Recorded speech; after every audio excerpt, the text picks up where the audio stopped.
संविधान को नमन करता हूँ। अपने देश का राष्ट्रीय धर्म ग्रंथ भारतीय संविधान है, इसलिए कि किसी भी प्रजातांत्रिक देश का राष्ट्रीय धर्म ग्रंथ वही होता है जो उस देश में रहने वाले विभिन्न धर्म संप्रदाय के लोगों को एकता के सूत्र प्रदान करे। और यह गुण एक संविधान में है।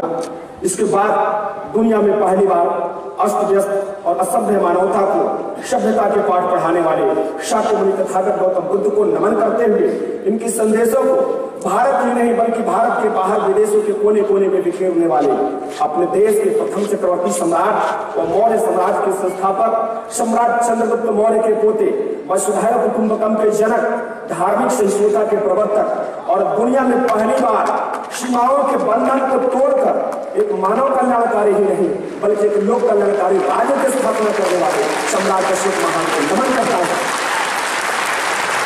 जिनके शासन नीतियों का लिखित दस्तावेज ही वर्तमान भारत का संविधान है, जिनके शासन नीतियों का लिखित दस्तावेज वर्तमान भारत का संविधान, इसलिए कि सम्राट अशोक की सोच ही वर्तमान भारतीय संविधान की कोख है।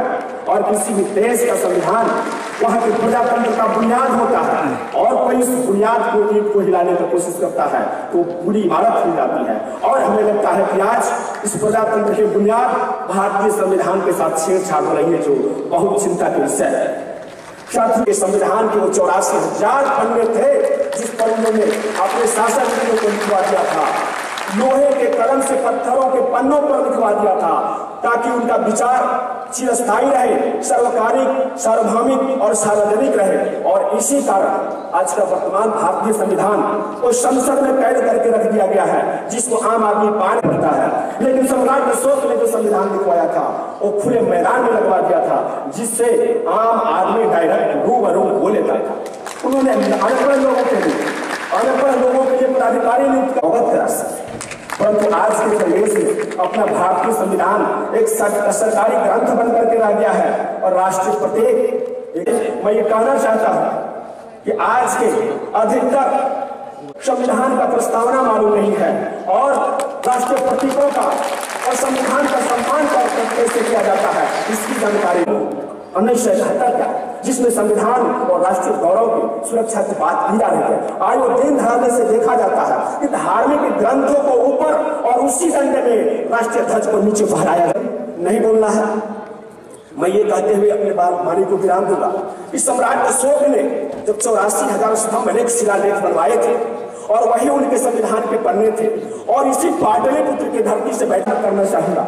आज हमारे बीच हमारे गार्जियन माननीय मुख्यमंत्री जी उपस्थित हैं और हम लोग तो इनके सामने बच्चे हैं, उम्र के हैसियत से भी हम बच्चे हैं और सांगठनिक दृष्टि से हम लोग बच्चे हैं। 22 साल का हमारा संगठन हुआ और इसलिए मैं कहना चाहूंगा कि जब सम्राट अशोक ने यही और इस पर वही लिखवा दिया जाए, इस पर वही लिखवा दिया जाए जिसका विरोध गौतम बुद्ध ने भी किया, जिसका विरोध सम्राट अशोक ने भी किया और उसका विरोध हमारे माननीय मुख्यमंत्री ने भी किया।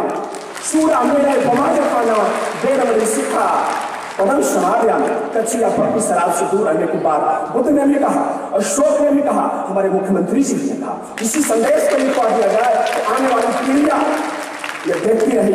यहाँ सम्राट अशोक और बुद्ध के बाद कोई ऐसे शासक आए थे जो उनके विचारों को सम्राट अशोक की भांति चिरस्थायी बनाने के लिए से इन्हें फिर से लोहे के कलम से पत्थरों के पन्नों पर लिखवा सम्राट अशोक ने लोहे के कलम से पत्थरों पर लिखवाया था। और उनकी जो लिपि थी धम्मलिपि कही जाती थी, लेकिन बड़ी साजिश के तहत उसे ब्रह्मलिपि बना दिया गया और ब्रह्मलिपि बना करके ब्रह्मलेख और हमें भाग्यवादी बना दिया गया। और इसका परिणाम ये हो रहा है कि हम भाग्य पर विश्वास करने लगते हैं और अपने कर्मों को भूल जाते हैं। हमें क्या करना चाहिए? बहुत गति, मनुष्य की अपनी गति उसके हाथ में है, वो अपना मालिक खुद है। और सम्राट अशोक के धर्म को, गौतम बुद्ध के धर्म को छोड़ने का परिणाम हुआ कि हम बुद्धि से बुद्धू हो गए, हम बुद्ध से बुद्धू हो गए और आज हमारी परिस्थिति ऐसी हुई, हमारी मस्तिष्क से तर्क करने की क्षमता के ऐसे अभाव हो गए कि आज विश्व गुरु और विश्व विजेता देश भारत के शीर्ष नेतृत्व को अपने शीर्ष देशों के सामने टेक्नोलॉजी और धन के लिए भीख मांगना पड़ता है।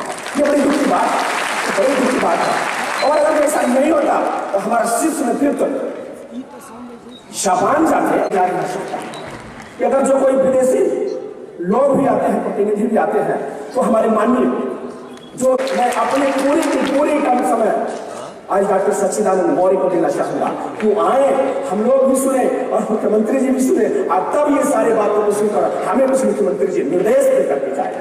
जय भीम, जय सो, जय भारत।